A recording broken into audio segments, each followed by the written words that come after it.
Holy Spirit, we wait on you. Holy Spirit, we wait on you. Come and do what you want and have your way. You are all that we want and have your way. Wind from heaven, sweep through this place, sweep through this place, sweet anointing, fill us again, we pray. Wind from heaven, sweep through this place, sweep through this place, sweet anointing, fill us again, we pray. Tidak henti-hentinya kami mengucap syukur kepadamu Tuhan, buat segala rahmat kasih-Mu yang Tuhan berikan bagi setiap kami pagi hari ini. Kami boleh memasuki hari yang baru. Terima kasih sepanjang minggu penyertaan Tuhan dahsyat.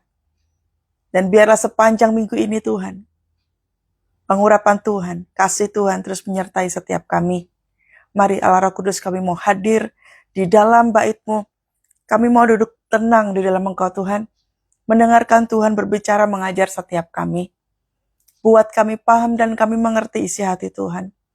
Supaya pagi hari ini kami boleh menjadi orang-orang yang berdampak, orang-orang yang membawa pengaruh dan berfungsi buat hidup orang lain. Terima kasih Tuhan Yesus baik. Tuhan memberkati semua jaringan internet, semua peralatan yang kami pakai, kiranya dapat berjalan dengan sangat baik. Terima kasih, terpujilah nama Tuhan. Haleluya. Amin. Ya. Tema kita pagi hari ini adalah, apakah hidupmu berdampak? Penting saudara ya. Kita hidup bukan untuk diri kita sendiri.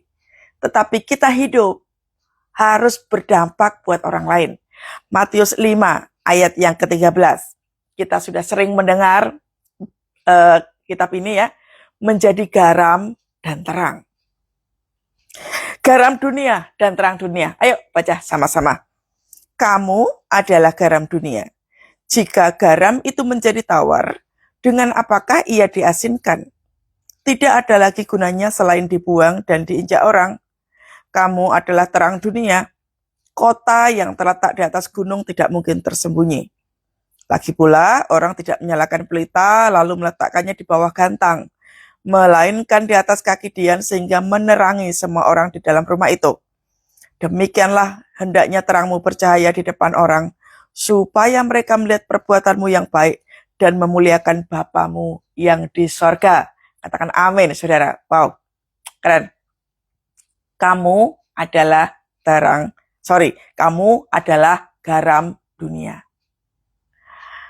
Jadi Anda dan saya garis bawahi kata ini. Adalah.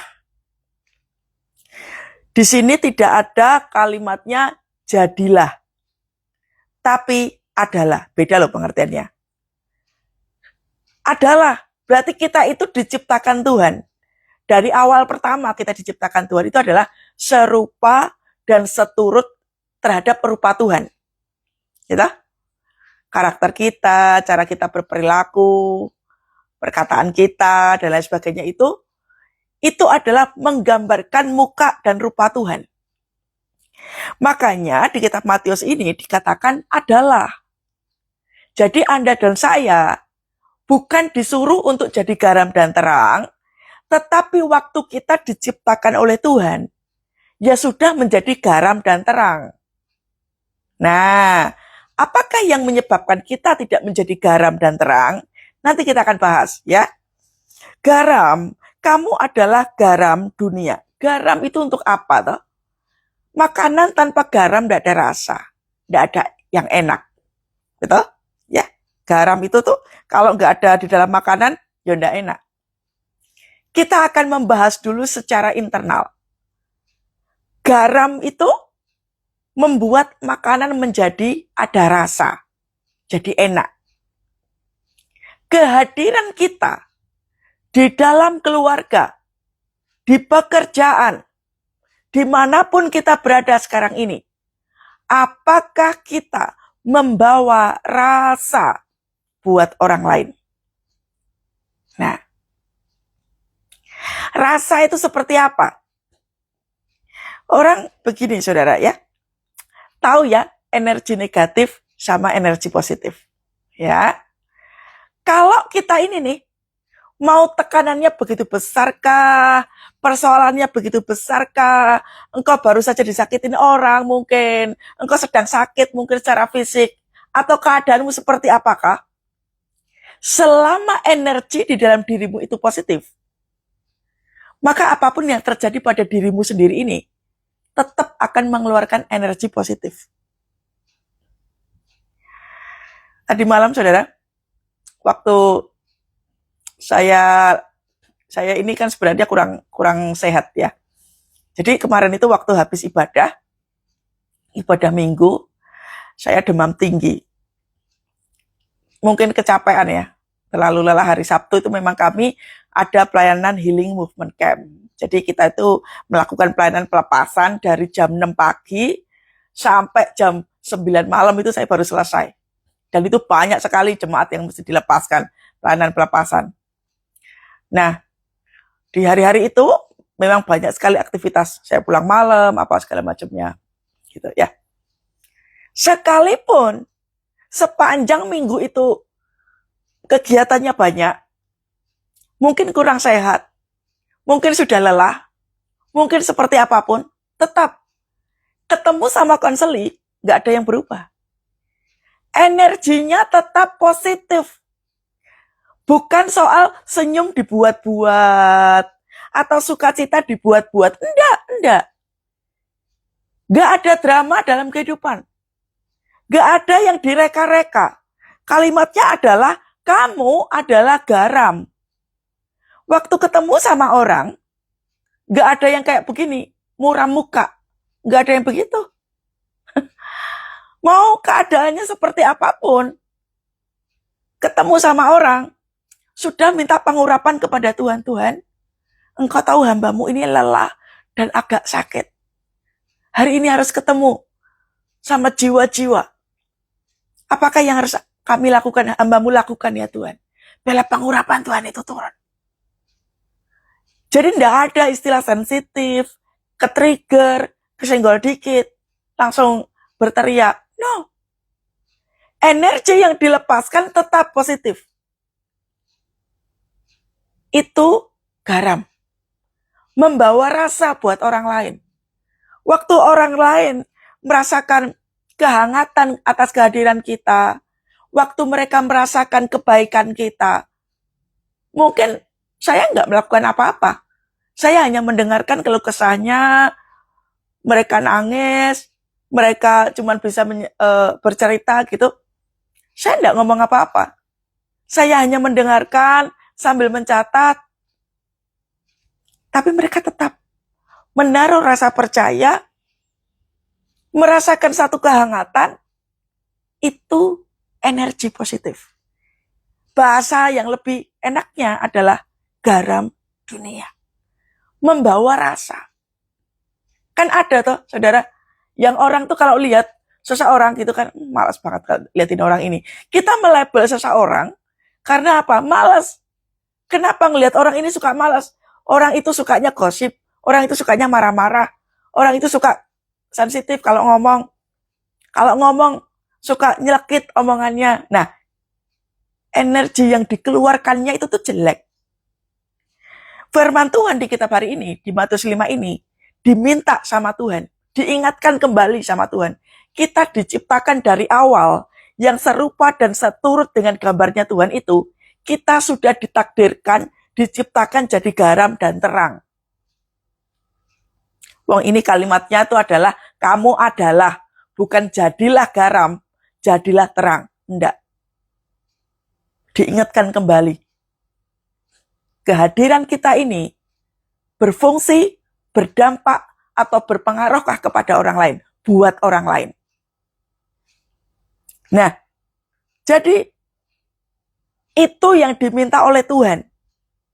Nah, pertanyaannya gini, kalau lawan bicaranya nyebelin terus gimana? Sekali lagi, garam itu memberikan rasa. Ingat saudara, waktu Tuhan Yesus selesai menyembuhkan orang sakit di hari Sabat. Nah, ahli-ahli Taurat, orang-orang Farisi ngomongnya apa? Dia mengatakan bahwa Yesus menghina Allah karena menyembuhkan orang sakit di hari Sabat. Dengan bahasa lain, kalau pakai bahasanya saya, lah kalau ada orang sakit di hari Sabat, terus kita nggak tolong gitu. Kalau ada orang berkesusahan di hari Sabat, terus kita nggak tolong gitu. Nah, Yesus cuma memberikan pernyataannya sedikit sekali, tetapi tidak mengurangi kualitasnya sebagai garam dan terang. Toh dia bisa menyembuhkan orang. Pengurapannya tidak berkurang, kehadirannya tetap dinanti-nantikan, daripada seorang Farisi yang cuma bilang begini, hari Sabat itu harinya Tuhan, hari yang menyenangkan. Kayaknya benar, hari Sabat itu mesti menyenangkan hati Tuhan, mesti harus berada di rumah ibadat, harus puji nyembah Tuhan. Bahasa lainnya adalah, nek hari Minggu berarti kalau ada orang sakit tidak usah dilayanin. Apakah begitu? Kan enggak toh. Sama. Kalau engkau sedang berkesusahan, apakah engkau nggak bisa nolongin orang? Kalau engkau sendiri nggak punya apa-apa, apakah nggak bisa nolongin orang? Minggu kemarin kita sudah bahas ya, bagaimana seorang janda di Sarfat itu justru diberkati Tuhan, berlimpah-limpah-limpah karena apa toh? Dia memberkati seorang hamba Tuhan di saat-saat dianya sendiri berkekurangan. Si janda dari Sarfat ini diingatkan kembali sama si Elia. Kamu ini nih garam, kamu ini nih terang. Jangan mikirin diri sendiri. Kalau kurang ya mikirin aja diri sendiri. Dikekepin berkatnya. Saudara, berkat Tuhan itu jangan bawa kekepin. Tak ingetin, berkat Tuhan itu jangan bawa kekepin sendiri. Nanti obesitas. Hati-hati. Berkat Tuhan yang kau kekepin sendiri, obesitas. Tahu kan? Dampaknya obesitas itu apa? Penyakit. Jangan rakus, jangan serakah. Berikan yang terbaik untuk orang lain. Sekalipun kondisimu lagi tidak baik-baik aja.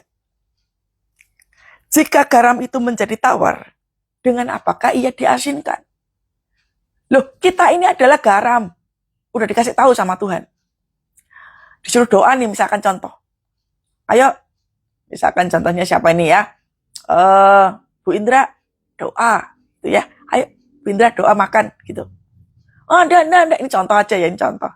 Oh, enggak, jangan saya. Saya enggak pintar doa. Nah, ini sering banget saya jumpai kayak gini. Jangan saya lah. Saudara, yang ikut live ini, kalau besok-besok disuruh doa ya. Mau di Komsel, mau di Kul, mau di mana saja, Anda berada dalam satu komunitas, kalau disuruh doa. Anda dan saya itu adalah garam dan terang. Waktunya kita itu mengasinkan orang lain, waktunya kita itu menerangi orang lain. Kalau untuk urusan doa makan aja nggak bisa. Terus kita mau dijadikan Tuhan sebagai apa? Nah ini, jika garam itu menjadi tawar, dengan apa ia diasinkan? Kalau kitanya aja untuk urusan doa makan, nggak mau melakukan, apalagi doa tengking setan. Doa makan itu kan doa ucapan syukur. Kita aja nggak mau melakukan. Apalagi doa tengking setan. Setannya tertawa, saudara. Itulah kenapa saya suka bilang, setan melihat kualitas kita punya kehidupan.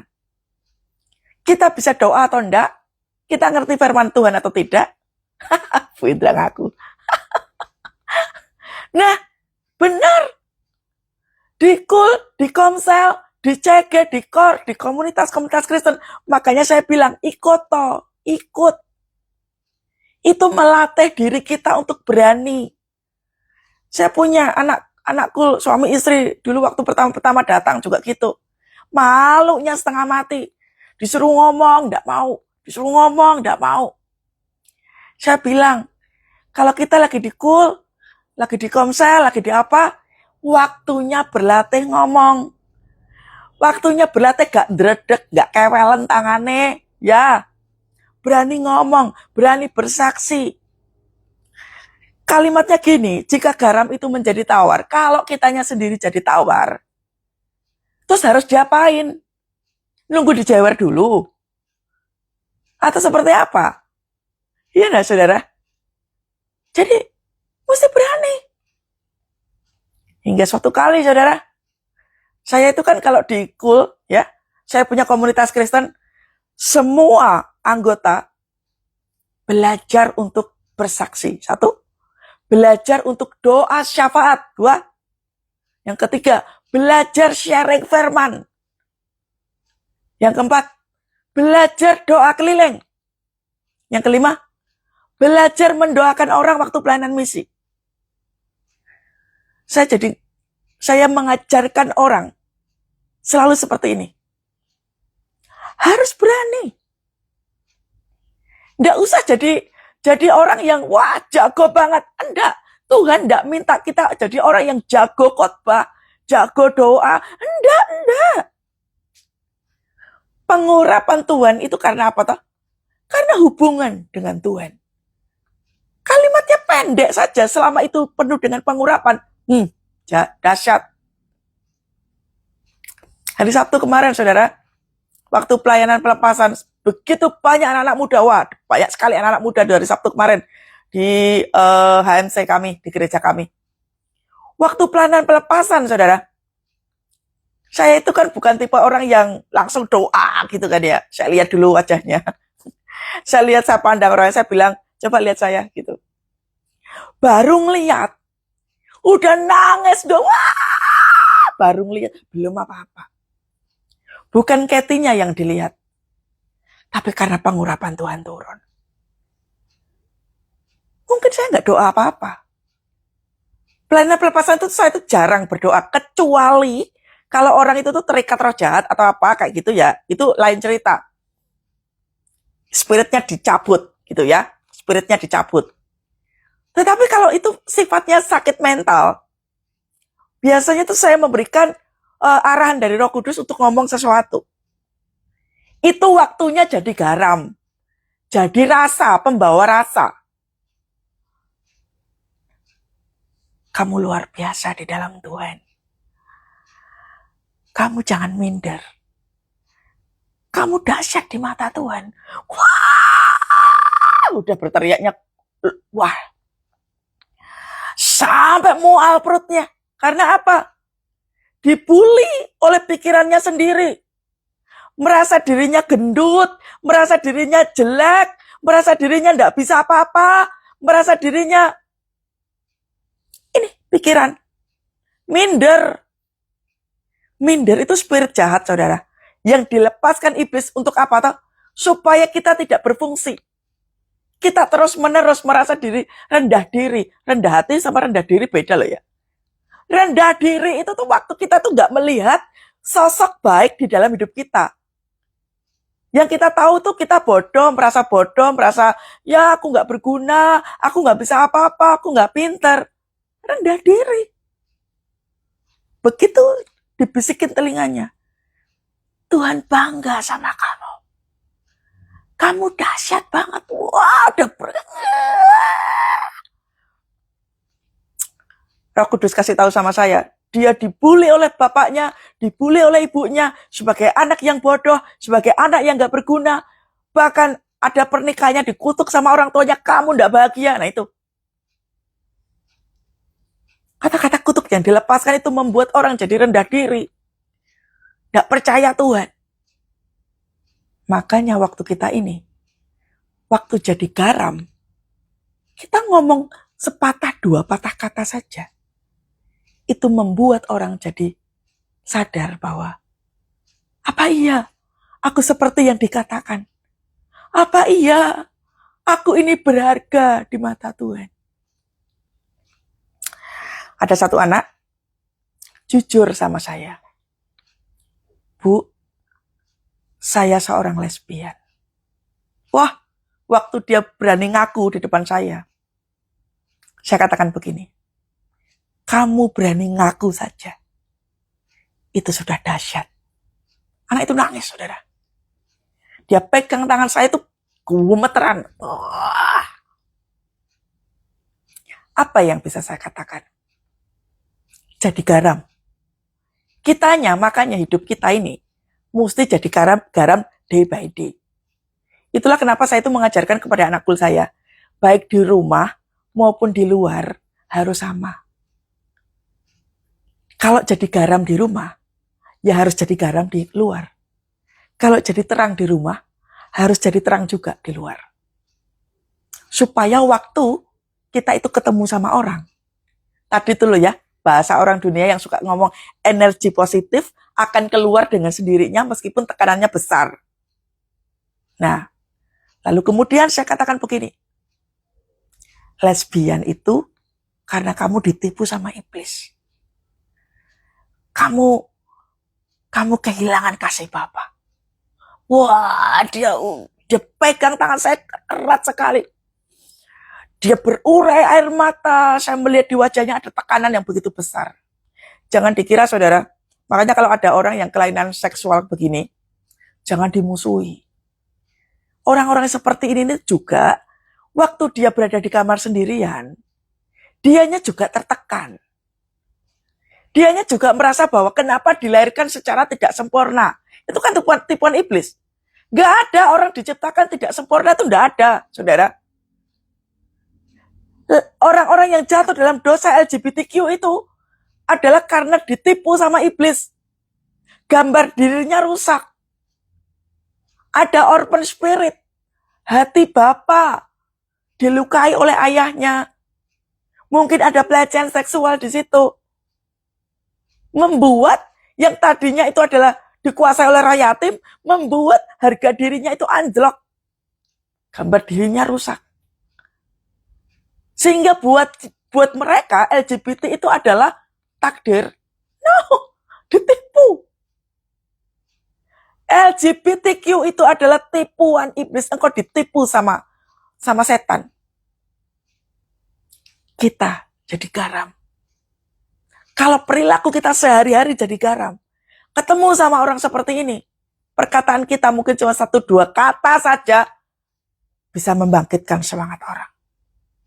Pagi hari ini Tuhan ingatkan kepada kita semua. Jadi garam. Perkataan kita nggak nyakitin orang lain. Saya ini tipe orang galak. Lihat sendiri toh, tampangnya tampang galak gini, tampang judes begini. Tapi saya orangnya nggak suka kepahitan, saudara. Karena saya tahu, bertahun-tahun ketika saya dipulihkan Tuhan, dari saya luka terhadap saya punya ayah, begitu saya dipulihkan Tuhan dari kepahitan bertahun-tahun, saya ngerti bahwa kepahitan itu tuh adalah ditipu sama setan. Ditaruh roh kebencian di dalam diri supaya apa? Membenci orang. Makanya saya tahu bahwa orang yang kepahitan akan susah jadi garam dan terang. Dari situ saya belajar, sekalipun saya punya tampang kayak begini, saya nggak pernah, saudara, kepahitan sama orang. Sakit hati seperlunya, marah seperlunya, kalaupun sampai terluka, obati dengan cepat. Ya, karena jika garam itu menjadi tawar, mau diasinin pakai apa? Kalau saya sudah jadi tawar buat orang lain, saya harus apa? Nggak guna kan sayanya? Nah, sembuhkan dengan cepat. Pulihkan dengan cepat. Amin. Tidak ada lagi gunanya selain dibuang dan diinjak orang. Jangan sampai kita nggak berguna buat orang lain, saudara. Kapan kita nggak berguna buat orang lain? Waktu omongan kita nyelekit. Waktu kita itu tuh nggak mau nolongin orang. Waktu kita merasa bahwa, wah, aku aja susah, gimana mau nolongin orang? Nah, itu sudah nggak berguna. Waktu kita ngata-ngatain orang, ngutukin orang, udah pasti kok nggak berguna. Termasuk tadi itu loh, disuruh doa makan, jangan saya, itu tidak berguna. Sorry. Ada satu orang masuk di kul kami, udah ikut nih kul, terus kemudian keluar dari kul kami, karena apa? Takut dijadwal khotbah. Engkau ditipu sama setan. Namanya Komsel, ya, komunitas Kristen. Itu tuh menyatukan hati supaya kita tumbuh bersama. Dan waktu kita bersatu hati, kita tumbuh bersama, kita akan dipakai Tuhan untuk memulihkan orang lain. Kesatuan hati, tumbuh bersama, memenangkan jiwa. Komsel, KUL, CG, KOR, semua komunitas Kristen itu bukan kelompok arisan. Itu adalah waktu yang paling tepat kita mengasinkan diri. Waktunya satu sama lain melayani. Waktunya satu sama lain bertumbuh. Justru masuk os itu. Semakin engkau pemalu, semakin engkau tidak ngerti apa-apa, masuk, saudara, masuk. Saya bisa seperti ini tuh gara-gara Komsel, saudara. Kalau dulu di tempat kami namanya FA, Family Altar. Dari zaman saya SMA, kuliah sampai segede ini, gak pernah yang namanya gak punya Komsel. Karena itu penting, itu perlu. Kita akan diasah, kita akan berlatih terus. Gak merasa sendirian, gak merasa kesepian. Anda kalau misalkan di rumah, ya, gak punya kegiatan apa-apa, salah loh itu sebenarnya ya, gak punya kegiatan apa-apa itu salah. Gunakan waktu yang ada. Jangan sampai begini nih, tidak ada lagi gunanya selain dibuang dan diinjak. Di rumah cuma nonton drakor aja. Keluar-keluar yo arisan, ngomongin sana, ngomongin sini, gak guna. Masuklah ke komunitas Kristen. Masuk ke KUL, masuk ke Komsel. Perlengkapi dirimu. Ingat loh ya, firman Tuhannya apa? Kamu adalah, bukan jadilah. Kamu adalah garam, kamu adalah terang. Amin. Pikirannya tuh jangan pikiran tender, duit.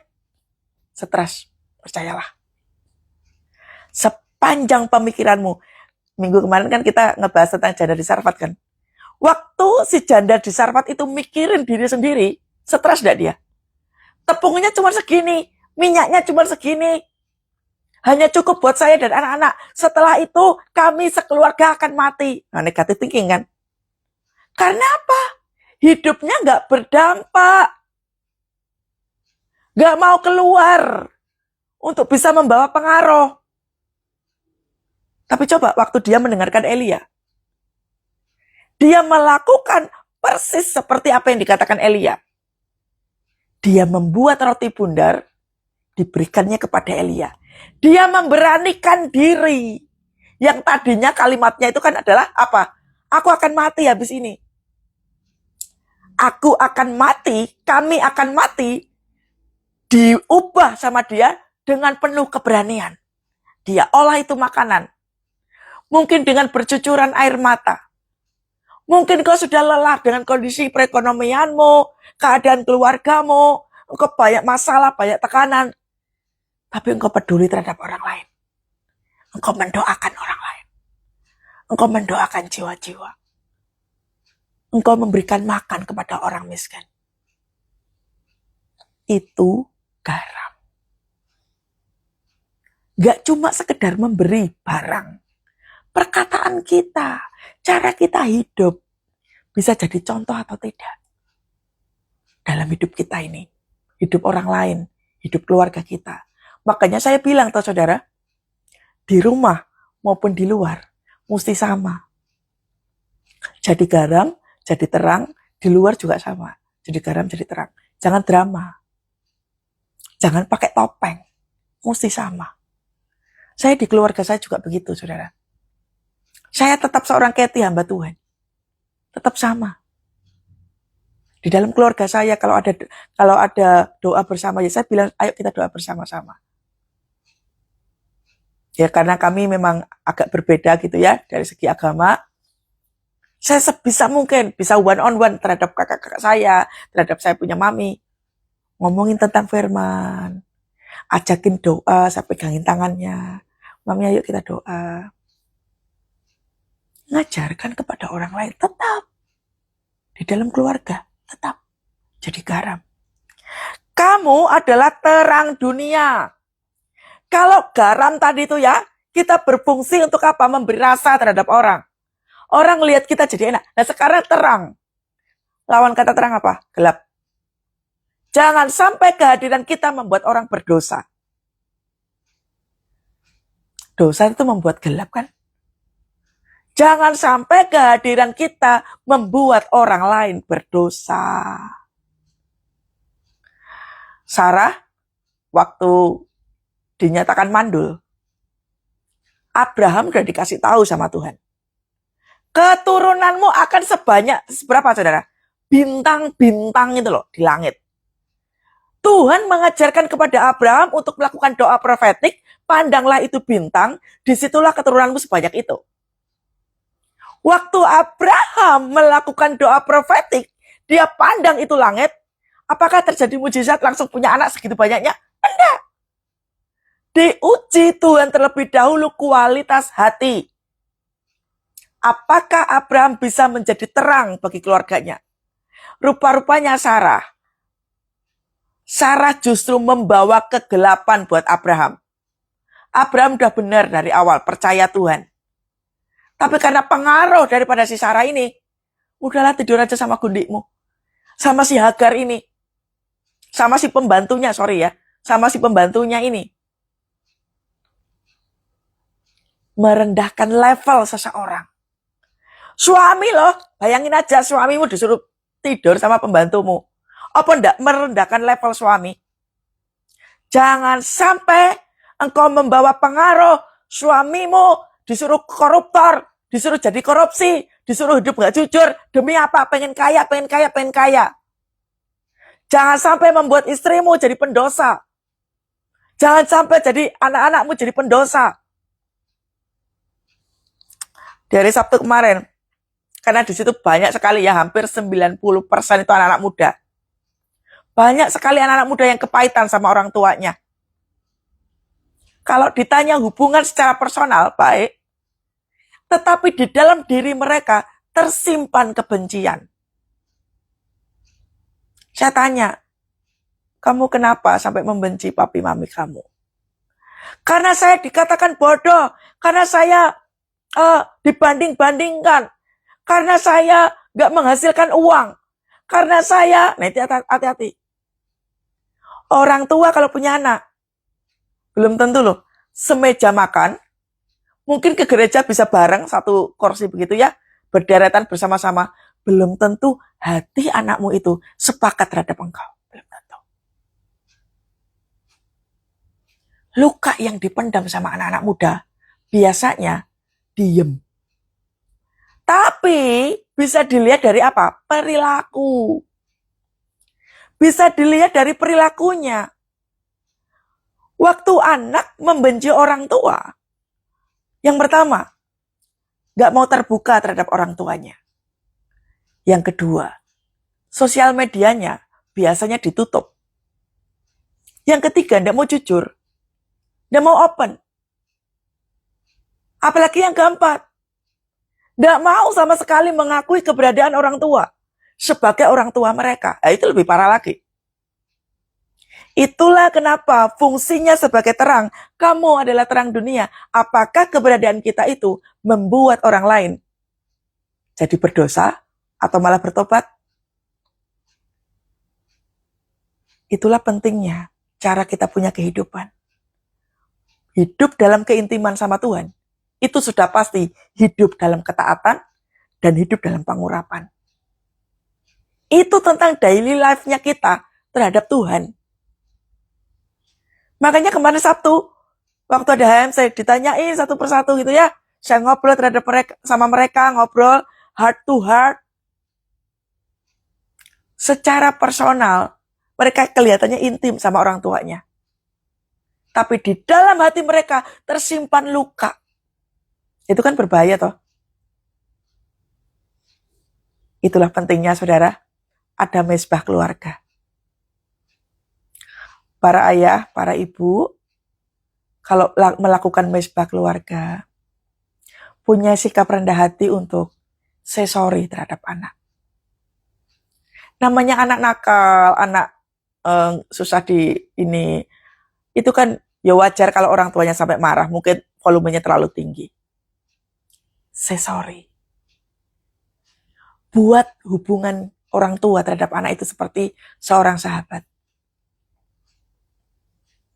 Jangan sampai waktu gede, anak melabel orang tuanya sebagai orang tua yang otoriter, yang orang tua yang gak bisa jadi panutan. Itu lebih berbahaya lagi. Gambar diri anak bisa rusak karena orang tua. Orang tua punya roh yatim juga karena orang tua. Bahkan anak-anak perempuan yang jatuh dalam free sex juga karena orang tua. Mezbah keluarga itu kunci. Kunci menyatukan. Waktunya para ayah, para ibu jadi garam dan terang buat keluarga. Itulah kenapa baik di luar maupun di dalam mesti sama. Jangan pakai topeng Kristen. Gak guna. Ini loh ayatnya ke-15. Lagi pula orang tidak menyalakan pelita lalu meletakkannya di bawah gantang, melainkan di atas kaki Dian sehingga menerangi semua orang di dalam rumah itu.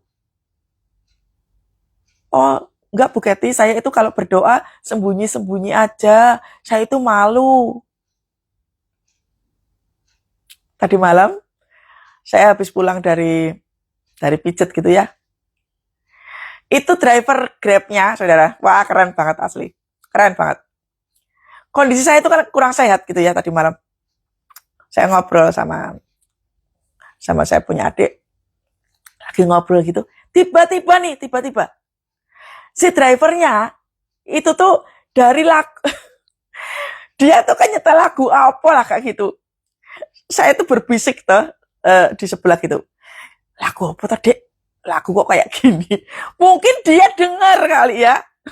Dia dengar kali dia ngomong saya ngomong begitu. Lalu diganti. Saya suka deh ini. Lalu diganti, dia buka Spotify, tahu enggak saudara? Apa yang dia nyalakan? Lagu rohani. Tiba-tiba nih, kita bertiga nyanyi bareng, saudara. Saya bilang, masnya dari gereja mana? Oh ya, saya dari gereja ini. Terus tiba-tiba kita nyembah bareng, kita nyanyi bareng. Yang tadinya saya dari demam tinggi, saya tadinya kepala saya pusing, saya nyembah Tuhan. Kita bertiga nyanyi bareng, sudah. Si drivernya, dia berusaha untuk memposisikan dirinya sebagai garam dan terang. Drivernya kan nggak tahu kami Kristen. Drivernya juga nggak tahu siapa saya. Dia switch itu musik dari lagu dunia dipindah ke lagu Kristen. Dia nggak peduli siapa penumpangnya. Dan kami worship. Kalau untuk urusan doa saja engkau takut. Contohlah driver ini.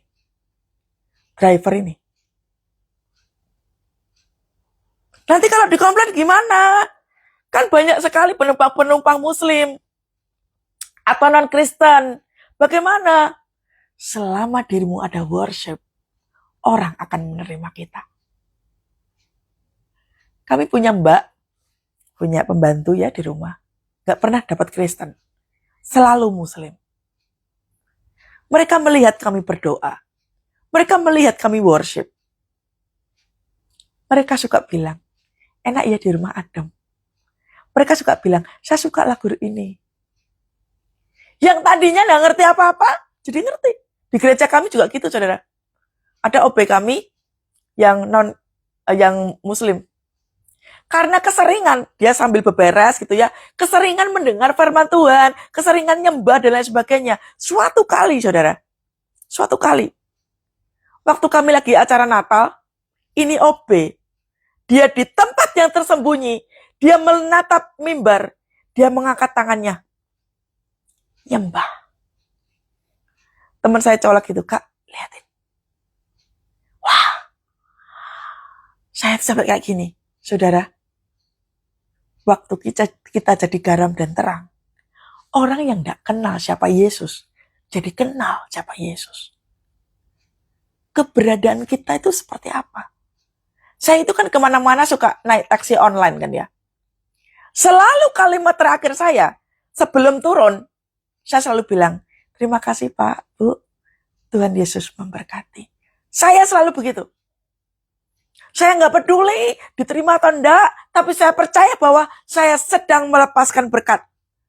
Tuhan Yesus memberkati. Karena dari rumah sudah minta pengurapan Tuhan. Tuhan, urapi saya, nanti kalau ketemu sama orang-orang, saya memberkati.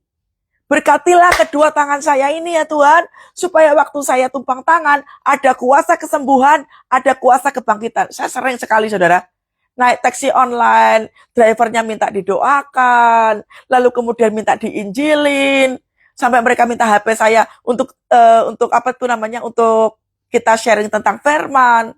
Loh, bukan karena saya seorang hamba Tuhan, enggak. Kita semua hamba Tuhan, saudara. Enggak nunggu jadi pendeta dulu baru seperti Anda, dimanapun kita berada, tampilkan. Kita ini pembawa pesannya Tuhan. Jangan cuma pinter Alkitab, ngerti firman Tuhan, tapi mbok kekepin sendiri. Ini tadi loh, lagi pula orang tidak menyalakan pelita lalu meletakkannya di bawah gantang. Ngerti firman Tuhan, tapi mbok makan sendiri. Hati-hati obesitas. Firman Tuhan yang kau makan sendiri, gak kau berikan buat orang lain, obesitas. Tetap jadi penyakit, yang artinya apa? Ngerti firman, tapi gak berguna. Obesitas, orang obesitas tuh nggak berguna toh. Mau ngapa-ngapain enggak? Sorry ya, ini saya bukan yang ngomong tentang fisik. Tapi ini satu perumpamaan, orang obesitas sehat atau enggak? Rata-rata enggak sehat. Orang obesitas, sorry banget. Nggak bisa ngerem soal makanan. Sama. Waktu kita obesitas, berkat mbok kekepin sendiri, penyakitmu akan datang. Wes toh, penyakitmu akan datang. Berfungsi. Jangan disembunyikan.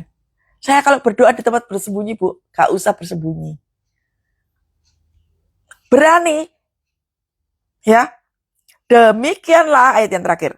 Demikianlah hendaknya terangmu percaya di depan orang, supaya, lihat, mereka melihat perbuatanmu yang baik dan apa? Memuliakan Bapamu yang di sorga. Suatu kali, saudara, ada driver lagi nih. Saya tuh paling suka, saudara, kalau di taksi online itu saya tuh suka memberkati drivernya.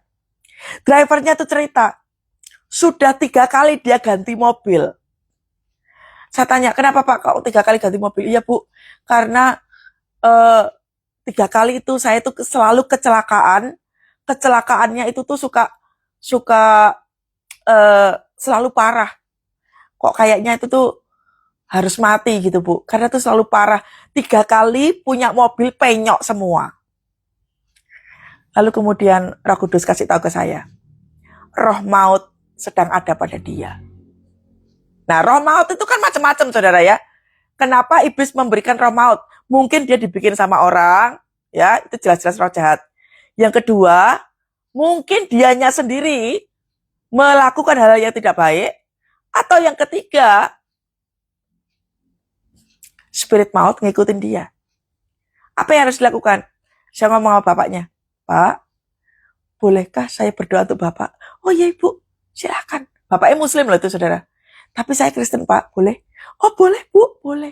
Lihat, kalau Roh Kudus yang bergerak, sementara hidup kita itu jadi garam dan terang, sekalipun yang di depan itu Muslim, dia tetap bisa menerima. Saya kasih tahu saya nomor handphone, Pak, kasih tahu saya. Kalau ada apa-apa, Bapak hubungi saya. Terima kasih, Bu. Sudah bertahun-tahun, saudara. Sudah bertahun-tahun. Bapaknya itu aman. Tidak kenapa-kenapa lagi. Kan? Keberadaan kita berfungsi, berdampak, berpengaruh. Jadi garam dan terang. Mungkin doanya cuma sederhana. Saya doanya sederhana, saudara. Dalam nama Tuhan Yesus, aku mencabut roh maut atas hidup Bapak ini. Sekarang, dalam nama Tuhan Yesus. Udah, gak usah apa-apa lagi. Kuasa pengurapan itu turun. Karena daily life kita terhadap Tuhan. Ya, demikianlah hendakmu terangmu percaya di depan semua orang, supaya mereka melihat perbuatanmu yang baik dan memuliakan Bapamu di surga. Perkara dia nanti jadi Kristen atau enggak itu urusan belakangan, itu bukan urusan kita. Yang terpenting adalah kita mempresentasikan kehadiran Tuhan itu di dalam kehidupannya dia. Seperti menaruh benih di dalam kehidupannya si Bapak ini. Suatu hari nanti dia pasti akan ingat apa yang dia sudah pernah terima. Yakin deh, pasti dia akan ingat itu. Ya, saudara, sudah ya? Ayo, waktunya jadi garam dan terang. Jangan obesitas. Jangan obesitas rohani. Kok bagus ya, obesitas rohani? Berfungsi ya. Kalaupun hari-hari ini tekanannya begitu luar biasa dahsyat, tetaplah berfungsi. Saya sekalipun sakit, kondisinya lagi tidak baik-baik aja, saya tetap kan pagi hari ini. Apakah Anda lihat diri saya sakit? Enggak kan? Semua tergantung yang ada di dalam diri. Yeah. Wind from heaven, sweep through this place, sweep through this place, sweet anointing, fill us again, we pray. Winds from heaven, sweep through this place, sweep through this place, sweep anointing, fill us again, we pray. Tuhan, terima kasih buat firman Tuhan pagi hari ini. Engkau mengingatkan kepada kami bahwa kami ini adalah garam dan terang. Supaya kami berfungsi, berdampak, dan berpengaruh bagi semua orang. Termasuk orang-orang yang melukai hidup kami. Termasuk orang-orang yang menghancurkan hidup kami. Tolong setiap kami ya Tuhan. Supaya perkenanan Tuhan turun bagi setiap kami. Saudara, saya melihat yang ikut live ini. Anda dilukai oleh kakak perempuan. Anda dilukai. Ini waktunya Anda jadi garam dan terang. Minta hatimu dipulihkan sama Tuhan. Jadilah garam, jadilah terang. Buat kamu punya kakak perempuan. Waktunya pertobatan terjadi. Dimulai dari dirimu dan pertobatan terhadap kakak perempuanmu. Lakukan itu. Tuhan, hamba-Mu berdoa. Saya tahu saudara, Anda mengeraskan hati untuk say no. Tapi saya akan terus berdoa. Sampai hatimu dilembutkan Tuhan. Sampai hatimu pulih sempurna. Sehingga engkau dipakai sama Tuhan. Untuk jadi garam dan terang bagi kakak perempuanmu. Saya melihat di sini. Ada yang engkau dikutuk sama orang tuamu. Ibu terutama. Jadilah garam dan terang. Ayo, waktunya Anda garam dan terang. Cabut kembali perkataan kutuk orang tua itu. Berkatilah. Kamu punya mami. Kamu punya mama, ibu. Berkati. Waktunya jadi garam dan terang. Dipulihkan hatimu. Dipulihkan hati orang tuamu. Saya melihat di sini.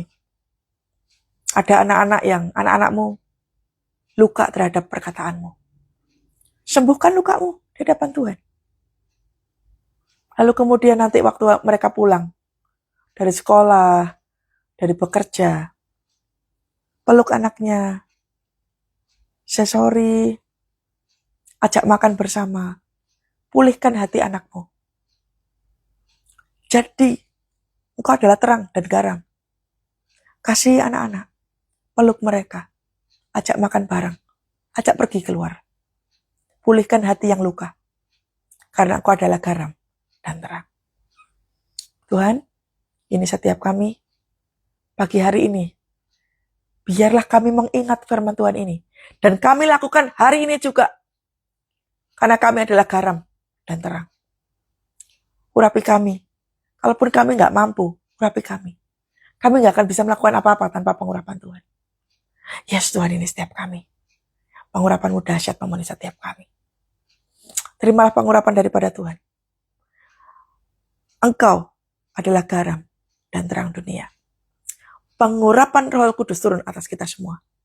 Supaya waktu kita ketemu sama jiwa-jiwa sepanjang hari ini, kita dimampukan untuk menjadi garam dan terang bagi orang-orang yang kita jumpai hari ini. Bahkan hari ini, saudara, saya melihat Anda mau ketemu sama klien. Anda seorang marketing. Waktunya jadi garam dan terang. Berkati orangnya. Berkati. Jadilah contoh yang baik. Jadilah panutan yang baik. Terima kasih Tuhan. Pengurapan Tuhan dahsyat memenuhi setiap kami. Mulai pagi hari ini sampai selama-lamanya. Pengurapan Tuhan turun. Diberkati keluargamu, diberkati keluar masukmu. Diberkati pekerjaanmu, diberkati bisnis usahamu. Diberkati proyek-proyekmu yang baru. Dibukakan keuangan, diberkati berkelimpahan. Diberkatilah engkau yang sakit, dipulihkan, disembuhkan. Di dalam nama Tuhan Yesus. Haleluya. Amin. Ya, ayo praktek ya. Waktunya hari ini 27 April 2026. Ayo jadi garam dan terang buat orang lain. Ya, sudah. Shalom semuanya. Sampai ketemu besok pagi. Tuhan Yesus memberkati.